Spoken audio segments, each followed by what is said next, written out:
सनातन अमर आत्मा परमात्मा रूपले आनन्द मात्रामा सबै सधैँ रहिरहनलाई आत्मज्ञानको दैनिक प्रवचन कार्यक्रम अखण्ड सुख अद्वैत प्रदीप बलराम जीसी सरस्वतीको साथमा हरेक दिन दिउँसो 1:45 बजेदेखि।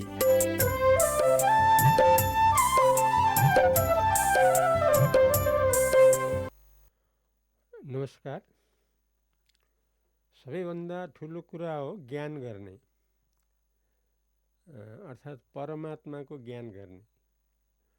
यो परमात्माको ज्ञान गर्नु जस्तो ठुलो कुरा केही छैन। किनभने यति बेला पनि अर्थात् परमात्माको ज्ञान गरेपछि यति बेला पनि अति नै आनन्दको अनुभव भइराख्ने।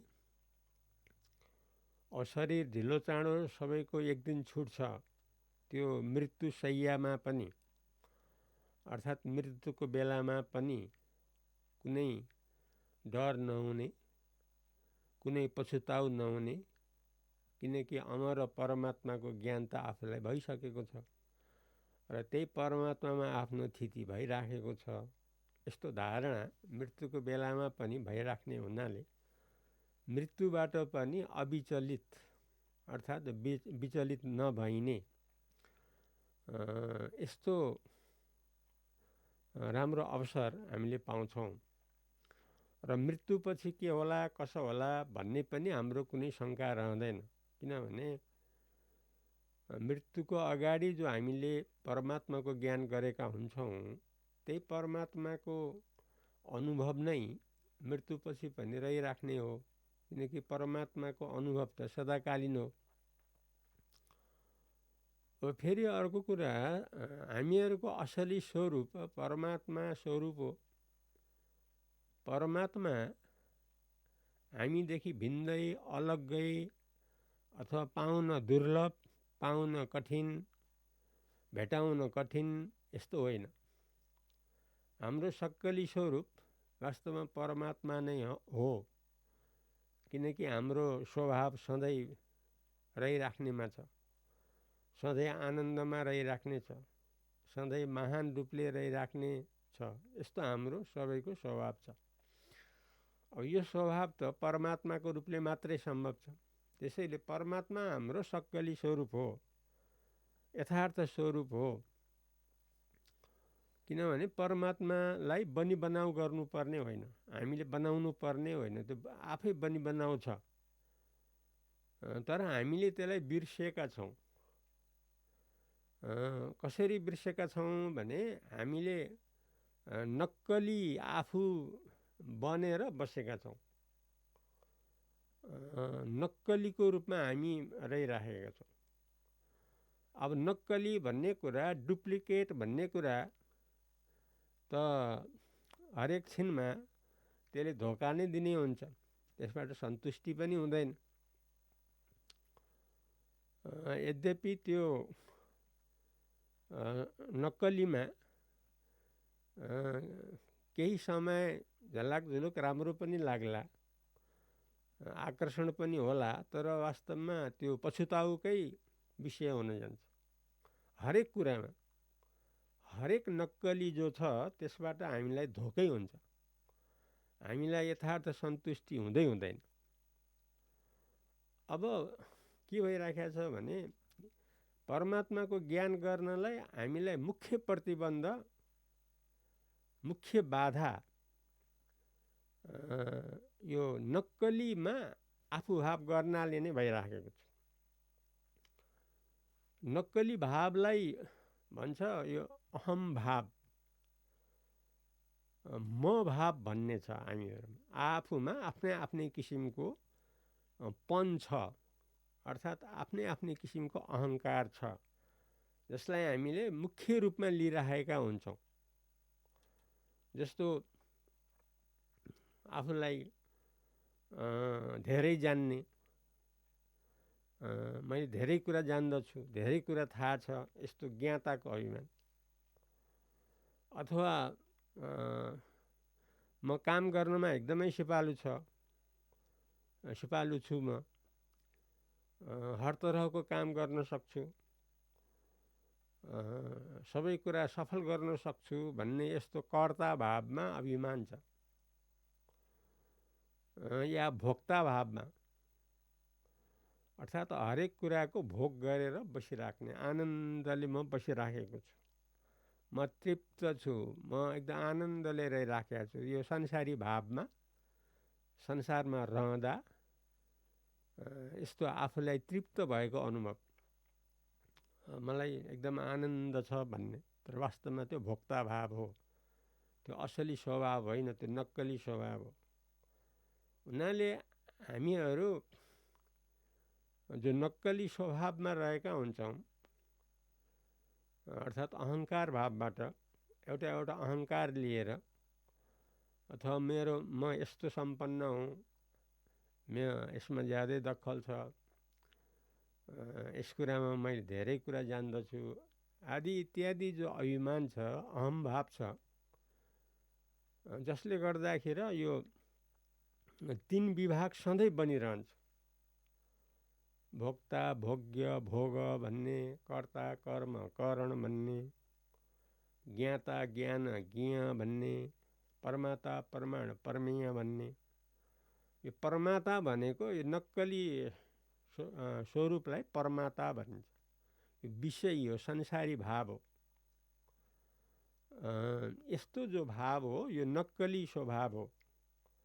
हुनाले ज्ञानको लागि सबैभन्दा ठुलो प्रतिबन्ध आफू नक्कली भएर बस्नु, अर्थात् अहङ्कार लिएर बस्नु, विभिन्न किसिमको अहङ्कारमा रमाएर त्यसमा आफ्नो बुद्धि गरेर रहिराख्नु।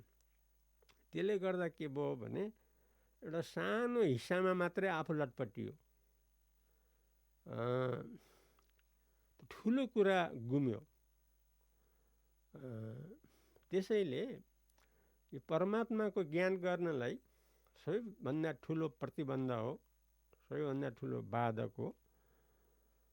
यो सानातिना झिना मसिना कुराहरूलाई आफूले आफ्नो स्वरूप भनेर आफू भावले म र मेरो बुद्धि गरेर त्यसमा रहिराख्नु। तर आफू यसरी अल्झिएको छ, यसरी आफू प्रतिबन्धमा परिएको छ भन्ने कुरा आफूलाई चाहिँ थाहा हुँदैन। फेरि जीव भावमा यस्तो छ। जीव भावमा के छ भने आफ्नो गल्ती, अर्थात् म अहङ्कारमा छु, अहङ्कारले मलाई फसाएको छ, अहङ्कार मेरो स्वभाव भइराखेको छ, यस्तो कुरा उसले जान्दैन। उसले त ठिकै ठान्दछ, मैले जे गरिराखेको छु, जो भनिराखेको छु, जो रहिराखेको छु एकदम ठिक छ भनेर उसले आफ्नो त्रुटि देख्न सक्दैन। यो चाहिँ नि अहम भाव हो। यो ज्यादै मसिनो गरी लुकेर बसेको हुन्छ यो प्रतिबन्ध। त्यसकारणले यस्तो अवस्थामा कसरी परमात्माको ज्ञान गर्ने, कसरी परमात्मालाई पाउने, कसरी अविनाशी सुखमा रहिराख्न सक्ने, कसरी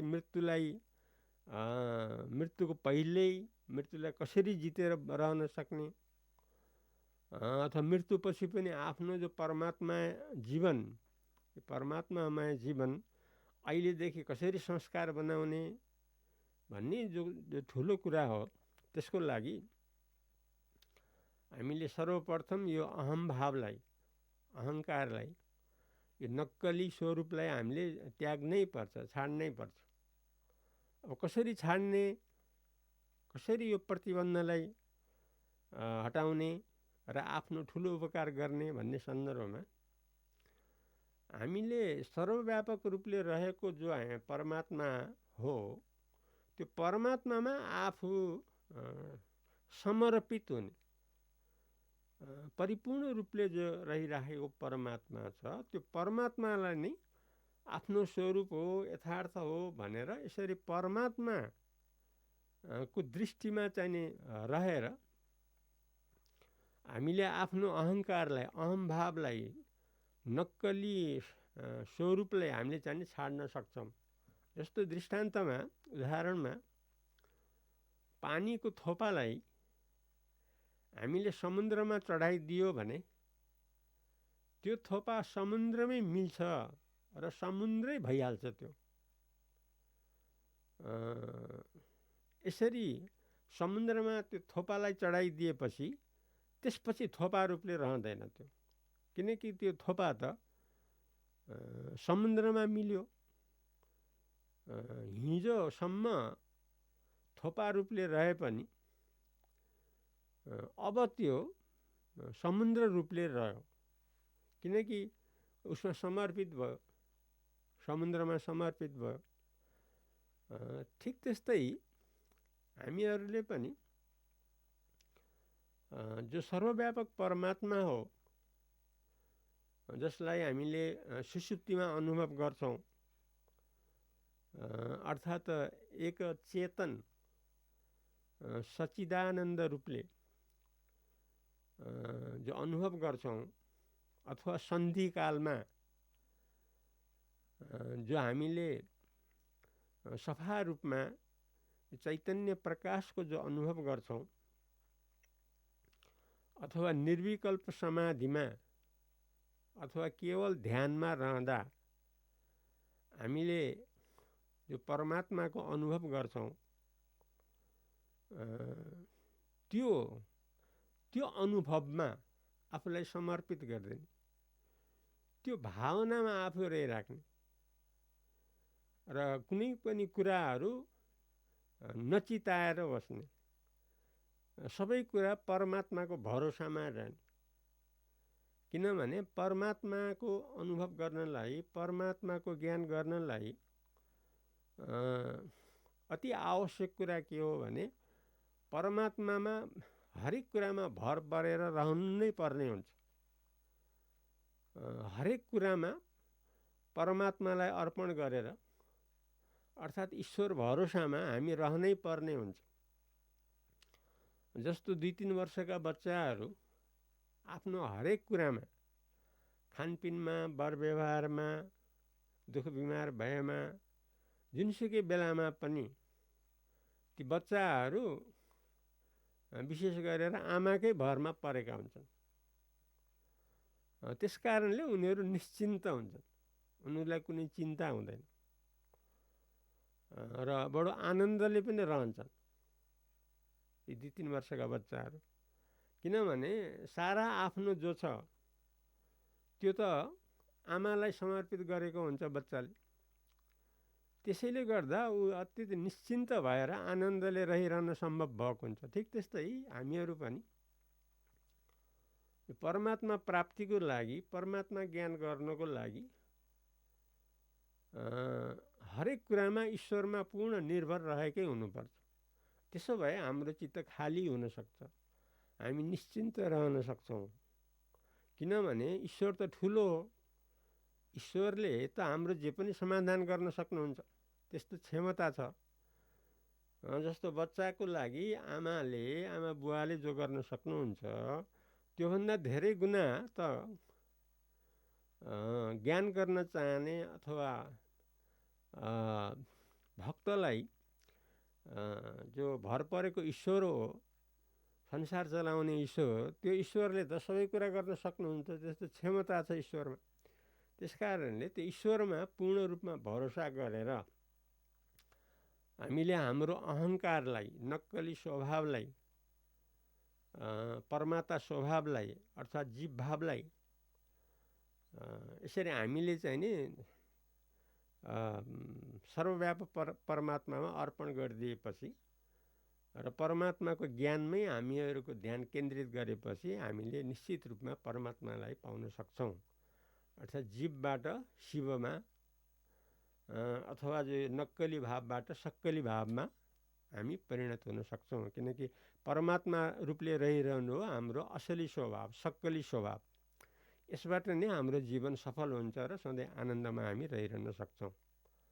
आजलाई यति नै राखौँ, भोलि फेरि नयाँ प्रसङ्गबाट आउनेछु। तबसम्मलाई अद्वैत प्रदीप बलरामजी सरस्वतीले बिदा दिनुहोस्। नमस्कार।